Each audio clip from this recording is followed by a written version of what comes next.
It's the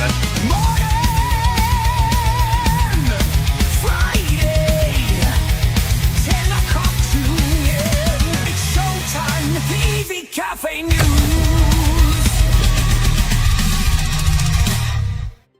Oh yes, it's showtime. yeah. Come on. Morning. And welcome to the news and views with the EV Café. 30 minutes of what's happening in sustainable transport with expert analysis from the EV Café crew, who we shall meet in just a second, and powered by Drax Electric Vehicles, supporting your business transition to EV.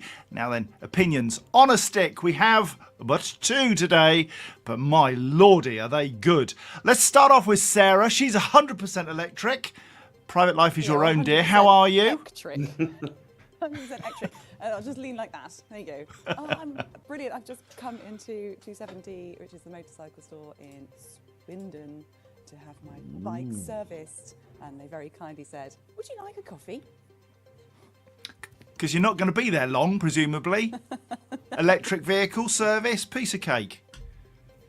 Perfect, no problem. Super quick, super cheap. Rather Sorry like about the Paul. sound, everyone.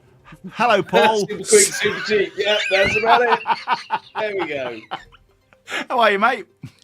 Oh, well, I'm all the better for that. My goodness.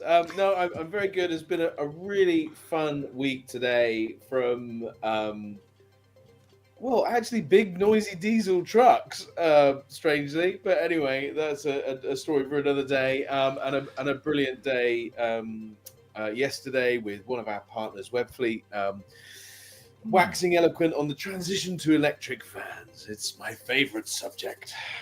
Indeed, and I saw Richard Parker in the chair yesterday, which was good to see. Absolutely. Questioning us to within an inch of our lives. We were very privileged to be a part of that. It was great. Good stuff. Right. Okay, grab a cuppa and plug in to what's happening in clean transport this week. And coming up, construction begins on the electric HGV charging hub in the port of Tilbury. Sarah, I know you like a port, so a charging port, but we'll be coming to you. We'll be coming to you shortly. Now then, I'm sorry, but we've got a bit of Trump tariffs. They actually could spell good news for the UK, and we should double down on EV growth. Pablo, I'm coming to you for that one.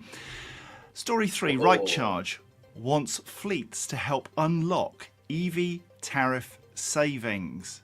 Sarah, cheaper EV charging will come to you for that little baby. And finally, Tarmac and TVS Interfleet join an electric truck consortium, part of the ZHID mob. And Pablo, seeing as it's got truck and big stuff in it, you get that one. Are you happy with that? Oh, yes, Oh, thank you. delighted. Marvellous. And Organised. good morning to one and all that have joined us this morning. I will be coming to do the shout-outs in about 5 minutes. So hang around for that. And the final story, absolutely off the scale. There's a little nugget right at the end that is worth staying for. And I promise you, this is not just a trick. This is value. But first, it's time for that new little thing where we highlight innovation and new stuff in our industry. It's the Commercial Clap. The commercial clap from the EV Café. Innovation applauded. Right, well, you do that so well, Paul. I like the nail varnish in the video you did for us. Thank you for that. Drone operations for emergency services and flying taxi services have been handed a £20 million funding boost by the government. Aviation Minister Mike Kane, I told you to blow the bloody doors off, said our investment... See, that's twice in 2 weeks. He's going to have to go, this guy. Our investment alongside the new Future of Flight Industry Group will bring together tech experts, drone operators, flying vehicle manufacturers and local communities to identify where charge and change needs to happen. And the reason this is in there is it's £20 million worth of funding to explore alternatives to getting on the roads. And this might just be one of the ways in which we battle congestion. Yes, the C word. This is good news. Commercial clap for that. Europcar. Now then, love what Europcar have done. Not only have they gone with price parity, so you can charge an EV, you can hire an EV for the same price as you would for an internal combustion engine vehicle, but they have now changed the how much charge you need to put in the vehicle and how much charge you will have. And this is really interesting. At the start of a rental, EVs will be provided with at least 80% charge, whilst drivers will only be required to return the electric car or van with just 20% charge. Now, our friend Tom Middleditch said if you're rushing to drop off a vehicle to catch a flight or a train, the last thing you want is to be searching for a suitable charger and waiting for the car to recharge, which is required by most rental companies. But not Europcar. Our goal is to support more people to rent electric for a real-world test drive to give them the confidence to make the switch. We have therefore simplified the process. I love this. This is free energy. That's about 60% of every car that you hire. Free energy, free miles. That's got to be good. So clap for them. And SOS Synergy, the next generation EV charging, has been unveiled in the UK. It's a breakthrough because it transforms transport, enhancing speed, accessibility and sustainability for the future of mobility. A proof of concept test at Bista's Park and Ride facility has showcased a dual charging solution capable of powering both electric cars and flying vehicles. Now, Bista is the centre of all things electrically fabulous, as we saw on our partner day just recently. The achievement validates the potential for 600 kilowatt fast charging infrastructure to support continuous operations for both ground vehicles and electric vertical takeoff and landing aircraft in the years ahead. All that is worth a commercial clap. Oh yes, marvellous. Right, okay, should we go to the news? All right. Yes. We start. Sarah, stand by. Fleet charging solution provider Fleet has started construction on a dedicated commercial vehicle charging hub in the port of Tilbury. The project, which should be completed in December, is the first works funded by the UK government under the Thames Freeport Seed Capital programme, which advances clean energy technology crucial to the Port of Tilbury's drive towards net zero. It's still alive, you know. Net zero, still happening. The £1 million in funding awarded to Fleet supports the development of a 5 megawatt charging station that can charge 16 electric HGVs at the same time. It features 12 ultra-fast chargers supplied by Heliox, capable of delivering up to 360 kilowatts of power, and 4 chargers via the Voltempo hypercharging megawatt charging system funded through the eFreight 2030 project. Now then, question. Why is government funding, Sarah, so key to EHGV? Is this the same as the early days of car charging that you and I went through, where pump priming by government gives certainty to users and supports the rollout, or is there something else at play here? 2 words, fiscal stimulus. Woohoo! It's about helping to prove the business model, get that concept over the line, get it up and running and testing. And some of these ports pull in thousands of EHGVs a day. 5 to 10,000 isn't unreasonable for a port of that size. So those vehicles, those operators will all see the commercial advantages of going EV. And I've got to say, well done to Voltempo and Heliox for that collaboration.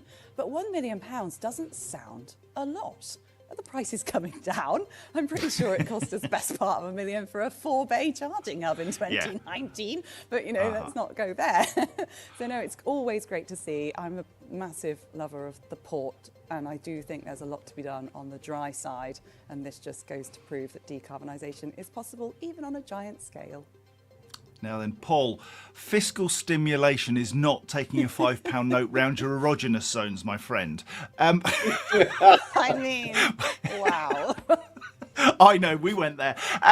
It's good news. EHGV needs support in the early days to get things off the ground. Should there be a commercial element to this? Should we be looking at match funding with private and public so that we get twice the bang for our buck?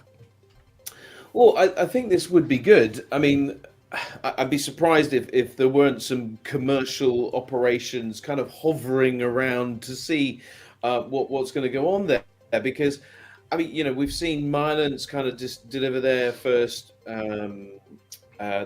hub just beside Immingham, which is another port, of course. And we expect also to see potentially battery swapping around ports. There are already shunters moving vehicles that are around the ports that are electric, big, beefy things, which I've actually had a drive of, which was quite fun. But the reality is there is a commercial value to this, isn't there? And the more we can see it, the more we spread the load of the value. So, I'm really hopeful that we will see commercial operators get involved here. And that's why this story is so important, I think, Paul, that we raise the profile of projects that essentially are happening behind closed doors. A port is not somewhere you can just rock up, go see, and get some kind of comfort. Go see. I like So good, even I didn't notice. That you can go in. It's not something you can see. It's not something as a fleet operator you can say, "Oh yeah, I'm just going to wander into this port and see if EHGV is working well in Immingham or wherever." So it's important that we keep talking about these projects that are happening behind those closed doors. It is happening and it's real. I think awareness is everything, because people just comment. I put out a post on van charging just the other day, and it's clear that people don't understand the full story. They get a little bit of it. They hear a bit of anecdotal evidence from a driver that says, "I waste 2 hours a day doing this." No, they don't. We know how much time. It's not, we need to deal with that problem, but also we need to raise the profile and all of these sorts of things so that we get messages out to Mr. and Mrs. Joe Blogs, and give them confidence to move to electric, whether it be a bike, a car, a van, or a truck, or a bus, or whatever else it might be. Oh, you've got to have a look. I'm sat in front of this custom build that's half done at the moment. Can you see that? Ooh, hello. I just think It's just so good, said, isn't it? Paul. I know. 2 wheels through to how many wheels has a massive EHGV got anyway? It's more than 2. 10.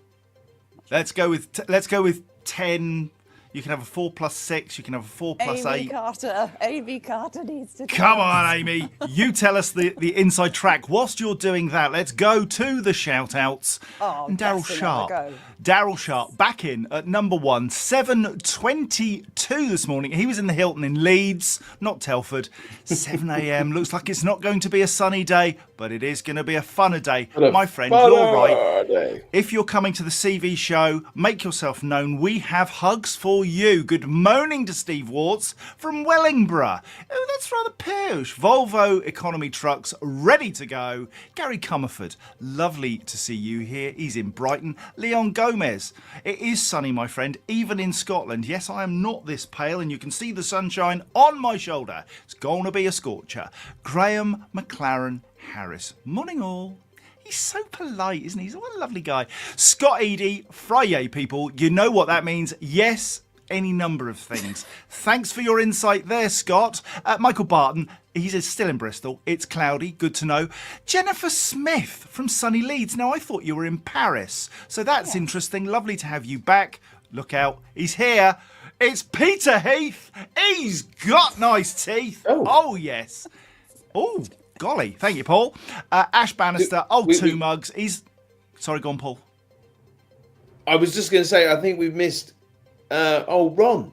Did we say Ron. Hello to Ron? He's there. We're getting there. We're getting there. Don't worry. Ron Godfrey from Buckinghamshire. Dialing in. Chores being done. So we're like a side quest for you. Thank you, Ron. Yeah, lovely to see you. Hope you're wearing a hat.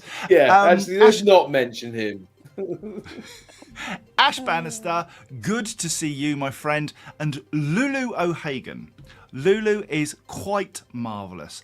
I think many of the EV industry have been speaking to Lulu as she undertakes her quest to be more involved in EVs, and it's lovely to see you. Belinda Guy poked herself in the eye this week. Yes, it's true. It's absolutely true on Wednesday, but is recovering. are David Cornish, still in, what? Milton Keynes, Cornish? No, I don't understand. Amy Carter, bonjour mes amis, bonjour indeed. Jamie Fretwell, hello everyone, Evie, everyone. Stuart Humphrey, good morning, my dear friend. Teresa Swift, why aren't you on the phone selling stuff? Sarah Kennell, I think that's 4 weeks in a row, and she's out with line-dried laundry. Oh, the smell of fresh air. How gorgeous. Laura Huswick Wilkes from The Power People. We might be talking about something relevant to you in a little while. And the legend that is Tom Middleditch, and he who has already appeared in stories like The Commercial Clap. Oh yes, he's there. Matthew Lang from Suffolk, Rob Dustin from Poole, Mark Main is just wonderful, Paul Shearer Barnfather. He's on a wonky Eurostar connection. What does that mean? I don't know. I see. I think it says wonky. Oh, yeah, it does. Yes, definitely wonky. I just remember the train was like on the wonk the whole way. Jason Barnett says, "Be gone with you, dirty diesel. Can't come soon enough." Nick Gerald, one of our marvellous, wonderful people at Drax Electric Vehicles, who do happen to sponsor the news, just in case I haven't mentioned it. Lovely to have you here. It is here. James Hobson, Screenwash King. Get your tablets in your water rather than lugging all that nonsense screenwash about. Who else we got? Paul O'Brien. Mudassa Ishfaq. Hello, I think you're new, my friend. Lovely to see you. Danita Brewer, you are not new by any stretch of the imagination. You are a regular. Thank you for being here. And Mudassa says about vehicle-to-grid technology. It's a great system. We spoke about it last week, and we'll be speaking about it much, much more. Mohammed Dadi, hello, mate. How are you? Joseph Moore.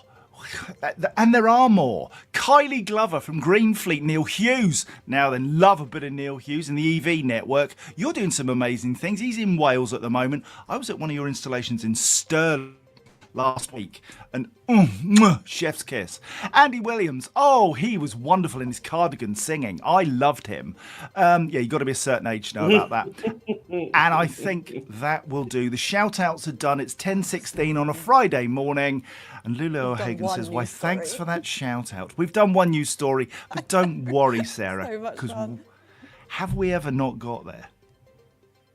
No is the answer. Right, okay, let's talk about old Trumpy. Extreme pressure has been put on the UK car manufacturing industry as Donald Trump, the orange dealmaker-in-chief, confirms 25% tariffs on US car imports. But does it offer us an opportunity to accelerate the transition to EVs? The findings in a new report from the Institute for Public Policy Research found that more than 25,000 jobs are at risk as exports to America will fall, with UK employees at Jaguar Land Rover and the Cowley Mini Factory being some of the most exposed. But the IPPR also said that UK is still well placed to capitalise on the transition to net zero and build on its niche of manufacturing green planes, trains and vehicles. The authors of its study said the only way to secure transport manufacturing jobs in the UK was to double down on making sure Britain is competitive in zero and low emission transport products. Now, Paul, that's almost counterintuitive, isn't it? We've got this tariff thing going on with vehicles to America. I sat and screamed at the TV 2 nights ago and said, America is not the only market in town, and surely there's 2/3 of the world still left that want to play ball with UK industry. This is about Team GB, Team UK coming together and championing net zero as a way to improve our economics and our environment. Yeah, I mean, I confess I am not the political genius, right? But I think Donald Trump may not be either. And that, I think, is the reality of our situation.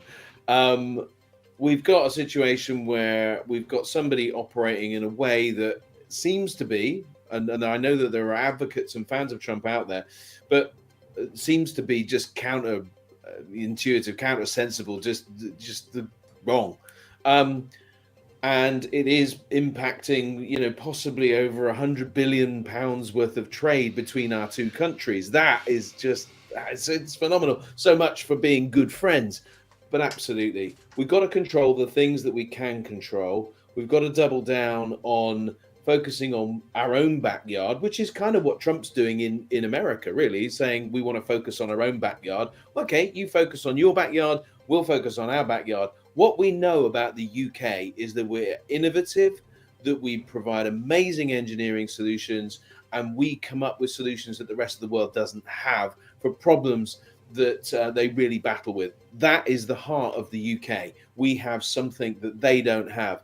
I think time will just soon put those tariffs to the test, and we will see them come tumbling down and them come cap in hand to work with us again. Now, Sarah, when you and I worked in the civil service, there was an awful lot of talk about OJU and European rules and procurement and how complex it was. And the world has changed. We've got to a place where we should be championing Team UK. We should be saying buy British. We should be saying that we can manufacture on our own shores. We should be self-reliant, and we shouldn't worry too much about this nonsense. Wouldn't it be great to see a political leader stand up and say, I'm backing Britain? Yeah, wouldn't it just? I mean, it was the steepest Wall Street sell-off since 2020. So since COVID, this has been the biggest ripple that we have seen. And, you know, the headlines across The Economist and all the actual good articles you can read said that even America don't want these crazy tariffs. This is literally Trump being completely nutso as usual. So I can only think that whilst it's great to have a dictatorship type leadership like he's trying to do, it doesn't last long. It does change. And whilst those headlines say things like, you know, 20,000 job losses, I think we've got 250,000, 500,000 people in the UK-based automotive manufacturing industry right here on our soil. So how do we support them? Which brands? Let's pull together a list of all those brands that we should be trying to support with the next car purchase, the next lease, the next van here in the UK, because I don't know that list. Knowing me, I probably just accidentally buy Chinese, but ultimately, where are those UK businesses that I can back here in the UK? I want to know. But yeah, if it's 20,000 out of 250,000 jobs, then we need to protect those people. But let's not let that headline destroy what has been really hard to build UK manufacturing. And Ben McDonald makes a very, very interesting point when he says the need to drive down electricity costs to really make manufacturing at scale happen here is important. And of course he's right, that ultimately for us to manufacture we need energy. To be able to get that energy we need renewables, and the investment in renewables has been fantastic. It needs to continue to give us an edge in the marketplace. Cheap energy is the secret to being a great manufacturer at reasonable cost. I think that is the key. Good shout there, my friend. Right, okay, 10:22. Right Charge has launched an industry-wide call for collaboration from fleets and industry players to explore solutions to unlock electric vehicle tariff savings. With the increase in the energy price cap, which came into force on April the 1st, the cost of home charging as a standard tariff has risen to 27 pence per kilowatt hour, an 8.7% increase from the previous price cap set in January 2025, only 4 months ago. EV tariffs present a huge opportunity to lower these costs. Dual rate tariffs such as EV tariffs provide off-peak rates as low as 6 to 7 pence per kilowatt hour, which is up to 80% cheaper than standard tariffs. And for a fleet of 1,000 electric vans, with drivers charging exclusively at home, the uptake of EVs could deliver potential savings of up to £1.2 million annually, or £1,200 per driver. However, whilst these tariffs can significantly cut fleet-wide charging costs, they may also raise the non-EV portion of a driver's home energy bill. But Paul, there are solutions in the marketplace to be able to separate out EV charging and home electricity use. There are. I'm also aware that you can that there is a company out there that have provided an assessment of your home energy use and the changes in the home energy tariff, and also the EV only element of it, the vehicle element of it, and can provide employers the ability to have a look at that difference and remunerate people with the correct amount of money, so that they're not worse off as a whole. Because actually, the benefit to the employer is significant, right? Because they're able to access all of that. So there is some clever stuff out there. Like I said, we are great at innovating and solving problems. And the problem of home reimbursement and so on has been there for a little while. We've already seen Mina do a great job with that, and also now here Right Charge kind of really helping in, and there are other companies providing other elements of that puzzle. So yeah, great to see. Love the comment from Leon Gomez, and I agree with you entirely, my friend. More hydropower. And Paul, you're at Crewkern, the Drax installation, which moves huge amounts of water to create energy in Scotland. It's honestly, it's a complete amazing trip. I would really encourage people. It's the Drax site at Crewkern. It's in the mountain. Like, there's a mountain and they're inside of it, and the water comes down, and it's actually not a hydropower plant. Actually, it's called something different, and but I can't remember what it's called. But there is an official, because hydro just goes through once, but what they do is they bring it down and then they take it back up, and then they bring it down again. 140 miles an hour. 120 tons of water traveling at 140 miles an hour down a perfectly angled tube, coming into a giant cavern that's been hollowed out in the center of this mountain to just kind of spin around and turn the turbines and produce gigawatts of power. It's just quite phenomenal, and a real experience to go see. Go see it. You can get up there. It's near Loch Ewe, out towards Oban, up in Scotland. Well worth a trip. Really good. Okay, now practice with me, Paul. Loch. Thank you kindly. Right, final story. Is it Dutch? Tarmac and TVS Interfleet have joined eFreight 2030, part of the UK government's ZHID programme. They joined the 14 founding members of the consortium, which is funded by the Department for Transport and delivered in partnership with Innovate UK.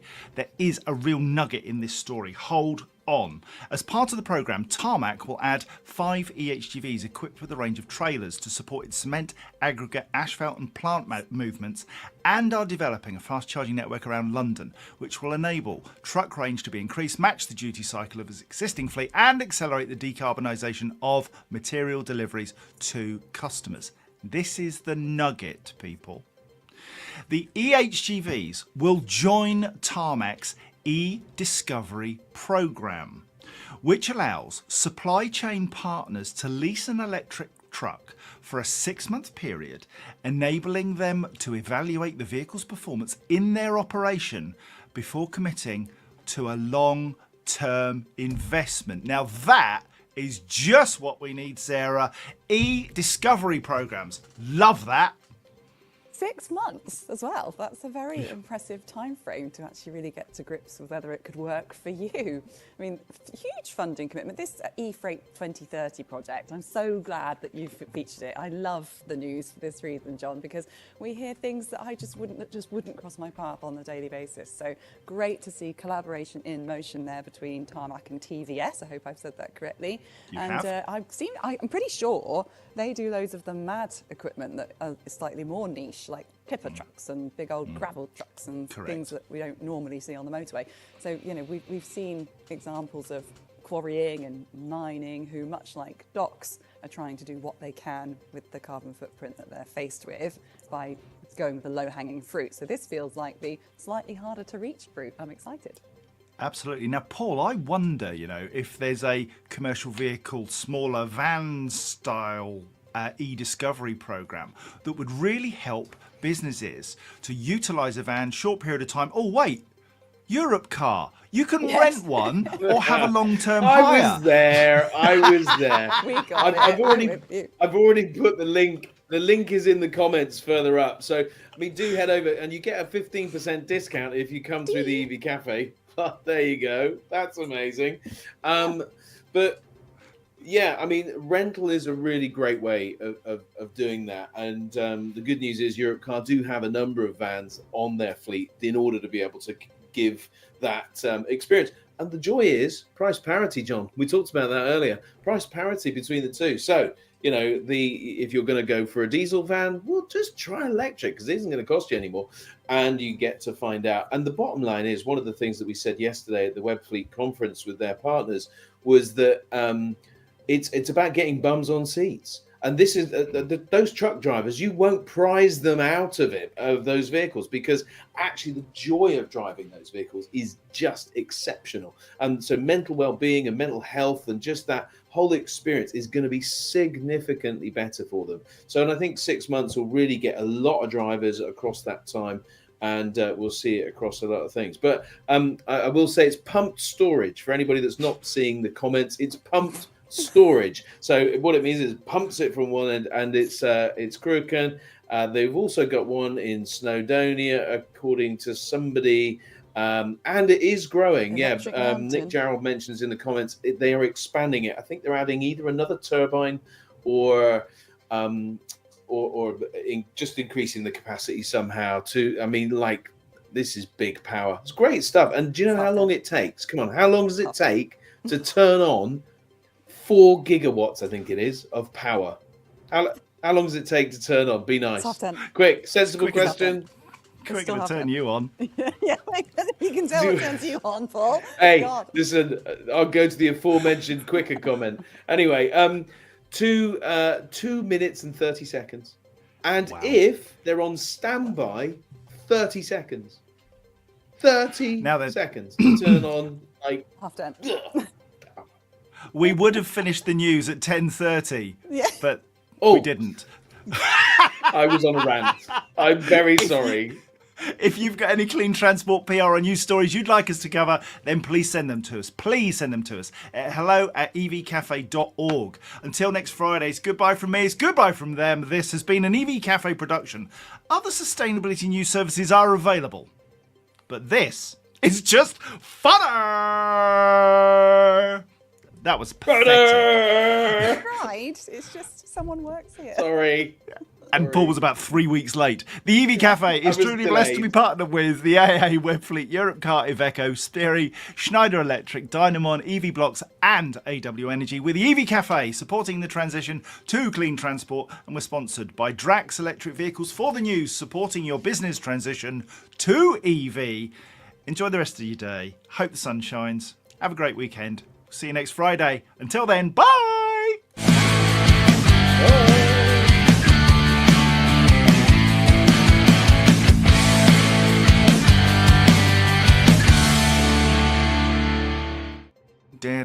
Delay has been the best thing ever. It's been so funny.